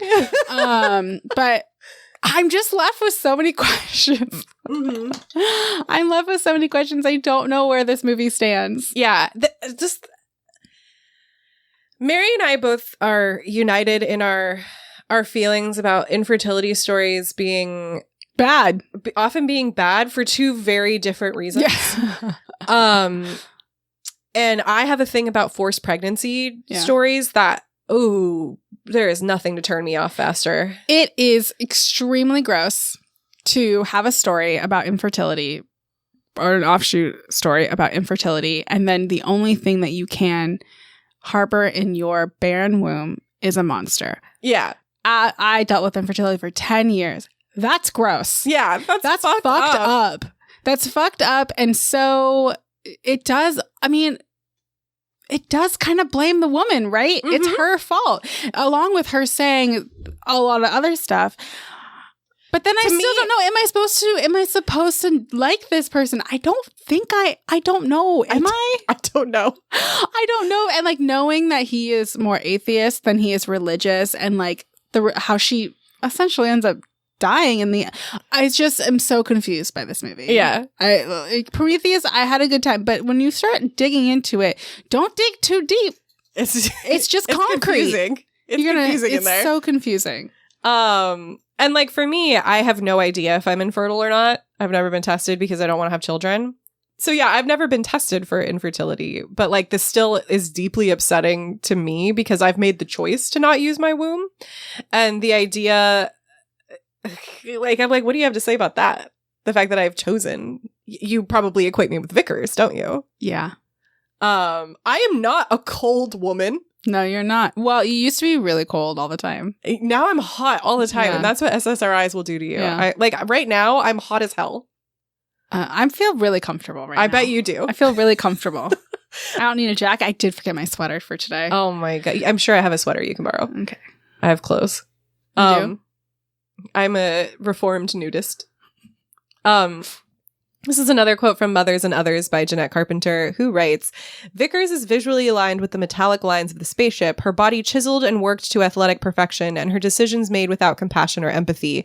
She performs a particular version of ruthless, solipsistic masculinity, and her eschewing of stereotypical feminine traits is demonstrated by her brutal torching of Holloway, her sexual predation of Janek, and her single-minded attempt at escape, all of which are punished in classic horror mode by her premature demise. As a female character, she is contrapuntally cast against the far more emotional and humane Shaw, and this contrast is emphasized physically in the juxtaposition of the tall blonde with the petite brunette. Vickers' appearance is also used to visually align with her quote-unquote brother, David, a quote-unquote child far more esteemed by their father, and many of her actions can be read as mirroring or mimicking David in her quest for an ever-absent parental praise. Again, I end up disagreeing with Carpenter, even as I end up agreeing with Carpenter, even as I disagree. I did not get the sense that Vickers was sexually predatory toward Janek. I thought I was misremembering this, but from reading online, people actually think that Janek manipulates Vickers into having sex with him, potentially by blackmailing her. I can't remember enough to... Yeah. I was like, I don't remember her being a predator toward him. And people online thought the opposite, that Janek was predatory toward Vickers. I don't remember at all. So. And Vickers is one of the last to die, even if she dies in a profoundly stupid way, which makes the premature demise argument feel a bit silly. That was, I think, the most, because she dies by the thing, right? Yeah, that rolls over. Yeah, that was the most, I'm watching with my husband, he's like, oh, this is what made people the most angry. Run to the other side. Yeah. Don't run straight. Just run to the side. It is stupid. It's profoundly stupid. Yeah. That they would just keep running. I don't know. Let's go to the right. I don't know. I don't know what was meant by that. That said, I fucking hate Vickers' characterization. There is something interesting here about her being Wayland's child and her almost seeming robotic and synthetic, but not being either of those things. But the movie seems to want to have it both ways as to whether or not she is. Instead, it's just like, ooh, mysterious cold woman's body is a site of mystery. Is she synthetic or just a bitch? And it sucks, frankly. And while that's what I say about you all the time. Yeah, is she synthetic or is she just a bitch? Yeah, I say that all the time. It's actually on a shirt. And the answer is I'm a bitch. It sucks, frankly. You don't got anything synthetic about you. Nope. I'm all real. All real, baby. All natural. All natural. It organic. Sucks. It sucks. It sucks. And while, yet again, I will not lay down my life arguing that Ripley is a feminist icon, I was at least willing to entertain the idea. We can do so much better than Vickers and Shaw. It's weird. It's weird. It's weird. And I don't even remember the name of the girl in Covenant. No. I don't remember anybody in that movie except that Danny McBride was there. And I'm just like, why is he here? I only remember Wendy and Ripley. Yeah. And it's hard to forget Wendy. And Ripley is one of the most iconic female characters of all time. Romulus, on the other hand, did have some much more interesting ideas, but as we'll discuss, they still don't go far enough to really make me trumpet them as feminist media. No, they're definitely more about family. Yeah. Yeah. In Rhiannon Celeste Lewis's Reproductive Fear, Ideological Horrors, and Final Girls in Alien and Alien Romulus, Lewis argues that this is due to the film's prioritizing neoliberal feminism, which is something that we discussed more at length in our miscongeniality episode. But for a brief summary, in her essay, Lewis writes, additionally, in aiming for quote-unquote balance, neoliberal feminism still relies on the normative expectation that all women will eventually become mothers someday, even if it happens at a later point in their life. This results in the consideration of women as human capital, who enter the workforce long enough to be personally successful, only to eventually birth the next generation of laborers to sustain the workforce. One interesting example that Rottenberg mentioned is that some companies started to cover egg freezing expenses for their employees, encouraging women to keep working for now, but expecting them to give birth later. The cost of this for the company is small because it is a step toward ensuring that their current workers keep up productivity and someday produce a new generation of workers to replace them. Alien and Alien Romulus produce final girls infused with neoliberal feminist ideology, resulting in an articulation that points toward women as human capital. So I don't really have anything to add to that. It's just a very effective summary. Mm-hmm. Neoliberal feminism at its core provides the illusion of choice, but only for the purposes of enhancing capital. Yes, women can have jobs to enhance the economy. Yes, work pays for you to freeze your eggs so that you can continue working through the primary use associated with becoming a mother, so that by the time you're potentially less useful to the company, you can take some time off to raise the children who will be the future workforce. And they're not going to pay you for the time off. It's good business sense. It's not altruism. So in that same essay, Lewis writes, Ripley and Rain being the primary protagonist of Romulus, Ripley and Rain are examples of women as human capital. In the films, the company had a vested interest in ensuring labor to sustain their workforce. That is why Ripley encounters the xenomorph in the first place, and why Rain's work contract is extended. Further, just as the ideal neoliberal feminist subject delays serious romantic relationships, neither Ripley nor Rain appear to be interested in romance during the films. They are the ideal productive worker to the Weyland-Yutani Corporation, and in other Alien films, they demonstrate that Ripley is human capital to reproduce an alien with a human reproductive system. Rain is unable to leave the work colony due to the extension of her work contract. While it is not mentioned in the film, when reading it through this lens, it can be inferred that the company renews and extends work contracts in the hope of keeping their employees in the colony long enough to reproduce new labor to sustain the colony. So that's your ultimate price. Yeah. Tying in with the idea of ecofeminism, there's an exploitation of the body, and very specifically the female body, in this series. I mean, in Resurrection, they keep using Ripley's DNA to make more custom xenomorphs, despite the fact that plenty of other people have been infected by it, right? But they focus on Ripley's body. They use Ripley's DNA over and over and over. Because she's hot. Because she's hot. I don't think she is. Well, you're wrong about I know. that, but that's okay. That's what I'm always like, I don't think, I just, obviously, like, I'm straight, right? But Obviously, I'm you're just, straight. Obviously. But I was like, even to my husband, I'm like, I just don't think she's super attractive. Not that that matters. It's just, he's like, you're wrong. Yeah, you're wrong. What are you talking about? It's like, You're just wrong about that. if I had a type, it wouldn't be her. It wouldn't be her. She's cool. Yeah. That's not enough for you. It's not enough. A woman must be attractive. Oh, she must be attractive. She has to be hot or I just won't even like her. I won't even like the movie. The female body, much like the environment Weyland-Yutani terraforms and strip mines, is just a site to do business upon. There is no care and not even any foresight because they can always build better worlds once they have exhausted the ones that they have. It's really fucking bleak to think of this in feminist terms, but this is how the forces of patriarchy and capitalism view people and the environment, and people with wombs specifically. We're things to be exploited until we cannot be exploited anymore, at which point we're cast aside and this force moves on to the next thing. Well, I mean, there's been plenty of legislation brought up, and none of it has passed, to try and get women to have more children, and like paying money for it, but not the things they actually need, like childcare, which would allow women to stay in the workforce. But no, we can't have that. We can't have that. We must strip them of every single ounce of labor that we can. As we mentioned above, capitalism doesn't really exist due to long-term, capitalism isn't really about long-term strategy. There are elements of long-term strategy, especially like at a business level, businesses want to stay in business. But I find it more helpful to think of capitalism as a virus, right? It's not. Of course you do. It's not alive per se, but it is focused on reproducing and sustaining itself, even if the host dies. The point of a virus is to reproduce, right? Viruses are really interesting. They're not technically alive, but they exhibit traits of aliveness. And the important thing of a virus is that it needs to be able to infect, reproduce, and infect somebody else. And so it doesn't matter if the host dies, provided that the host is infectious enough. It just has to keep spreading and reproducing. It doesn't have to take care of the place where it grows. And as Lewis says here, it's not stated explicitly, but you can infer that the company renews work contracts to keep people on the colony and keep them procreating, or at least use their body as long as entirely possible.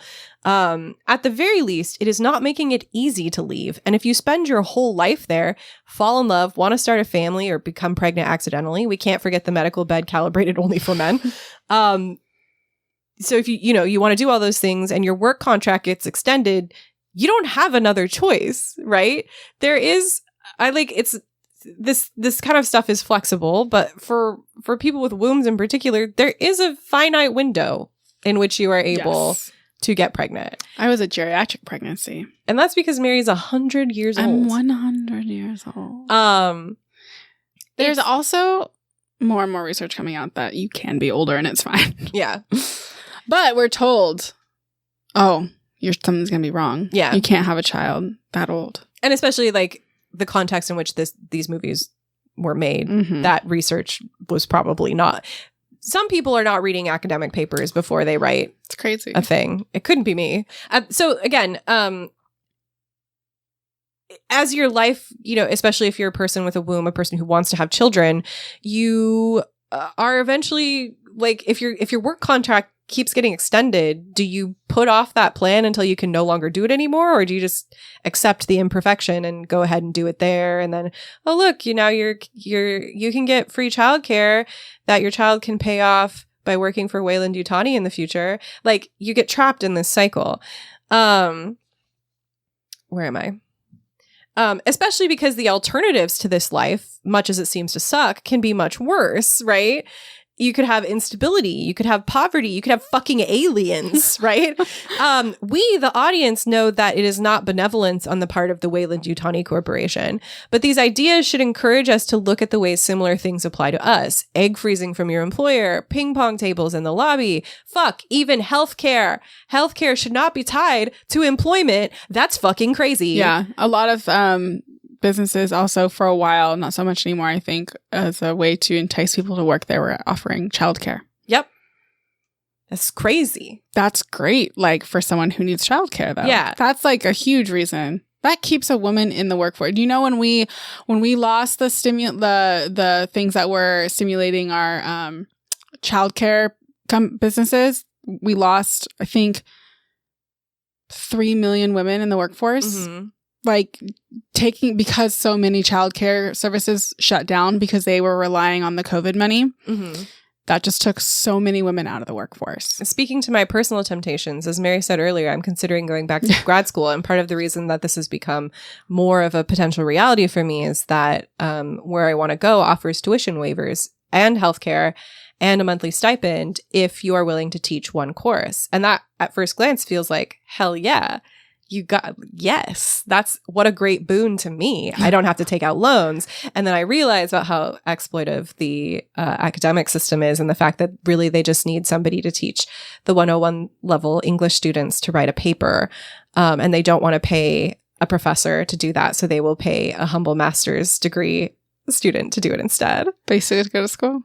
Huh? You still get to go to school? Exactly. And I'm like, oh, I see that you were tempting me with this worm on a hook, and I'm going, yum, yum. And I'm going, yum, yum. Yum, yum. Give me more. Give me that worm. Give me that worm. Give me that carrot. I want it all. I want it. Mm. I think Lewis is totally right here that these characters are closer to neoliberal feminism than a more liberating feminism. But I also wonder whether that's the point. Maybe we're supposed to be reflecting on that because it does feel like Lewis is kind of making the point of like, don't call these characters feminist because they're neoliberal feminists. But I also don't think that the movie is trying to paint. I don't think that the movie is trying to paint them as feminist. Is what I'm getting at. Mm-hmm. But I'm not sure, especially because of how many people come away from the early Alien films feeling so positive about Ripley and with very few thoughts on capitalism, a theme that I thought was pretty obvious. And I don't want to put that blame squarely on an inattentive audience because while I find it obvious, I'm coming into it with my own preconceived notions of what I want to see there, right? So, the Alien franchise. It has some real peaks and valleys. Sure does. Alien Earth has become my favorite entry, followed in enjoyability by Aliens, but I do think Alien is the best. I agree. one. I totally agree. I find it really interesting overall as a series, both because of what it's about and because of the really strange way it exists. I like that it's become almost a shared universe with a variety of approaches, even if a lot of those approaches were just like straight up bad. Even like Predator. You still gotta watch Alien vs. Predator. It's also very interesting to me that Scott gets so much of the credit for the franchise when he is not the writer, and because the franchise did not improve when he came back to direct 2 more movies, they are okay. Again, they are visually gorgeous, but thematically, what the fuck is happening there? Overall, I think there are some really incredible themes that work in this series, and it's well worth really chewing on them. Yes, it's very inconsistent, and some of those movies are just bad, especially Alien 3. But there's some really interesting meat on the bone there anyway. And much like the Alien, I want to be eating that meat on the bone. I want Alien 3 to go away. Yeah, that's fair. Do you have anything else to say about Alien? What do you think the person in Alien Earth was just in the hazmat suit, was just spraying? What do you think was happening there? I don't know what you're talking about. So there's a couple scenes in which they're like in like the laboratory basement part of the compound. Okay. And there's a guy in like a full, like, it's like a dark suit, but it's essentially a hazmat suit. And he has something he's holding and he's spraying something over a wall. And you see him doing it multiple times, different episodes. I'm just curious. I don't know. One of those things that's just like, wonder what that's about. Yeah, I wonder what that's about. I think that he is on the payroll, but nobody really knows what he does. So he's just down there like spraying the wall, like doing my job. Guy spraying wall, Alien, Earth. Surprised you didn't ask Siri. A mold scrubber. How do you know? This is coming from Why is it so moldy in there? Wayland Uplink. Wayland himself. Wayland himself. I don't know. There's links to it. Okay. Anything else to say about Alien? No, I this has easily become one of my favorite series. I felt so much catharsis through the first couple of like just being a mother, and like I feel a connection and a bond with the alien. I love her. I feel a connection and a I'm her, bond she is me. with the alien because sometimes I get so mad I want to eat everyone. Yeah. I love the eye. One of my favorite characters. The eye was great. The eye, I love that I kept saying that to Missy, and then she realized, oh, the eye is not the name of a character. I was on episode 6 of 8 before I realized what Mary meant by the eye. I thought that there was some person walking around called the eye. And the worst part is recorded evidence of me asking, is it an eye? And Mary saying yes. So I knew and I just forgot. IMDb credits the guy as story metaphor. And then someone responded, I did not double check this, but that's funny. Someone responded as Chekhov's wall spraying dude. That's so funny. Story metaphor is... For a couple episodes, I was sure he was going to be the guy Slightly was ultimately going to have to face hug. That's so funny. Oh my God. So that's it for this episode. You can find us online at fakegeekgirlscast.com, which has a link to our Patreon where for however much you want, you could just give us money. Sure. And it helps keep everything running because currently we're operating at a loss. Shout out to us. Web hosting is expensive. Next time, we're going to talk about A Swiftly Tilting Planet by Madeline L'Engle. And then after that, we're going to talk about Fleabag. I just rewatched Fleabag, and I'm going to rewatch Fleabag again. I don't give a fuck. I will watch Fleabag every goddamn day. It is one of my favorite shows. It's so fucking good. Mary has not watched Fleabag because she doesn't like the name. I hate the name. I don't like how it looks, like the cover. I don't know. Is it when you see it, is it the cover with her dad? No, it's like where it looks like a halo over it. I don't know. There's something. It's like one of those. It's not rational. I wonder what you're. It's not rational. What are you seeing? I don't like it. According to Noah Hawley, Alien Earth takes place in a world where climate change has created the environment where mold grows on almost everything. I wonder if that's... Maybe I'm just crazy. Anyways, I don't like the name. It's so good. It would have been really interesting to see, like, if nothing could grow, only thing could grow on this planet was, on this island is mold. Yeah. There's a lot of interesting potential. Yeah. Oh, that's the end of the episode. Yeah. Fleabag. Oh, yeah. Fleabag. Catch on the flip side. I was like, wait, were we still talking? I was still looking at stuff about Mold Man, about story metaphor. Mold Man and story metaphor.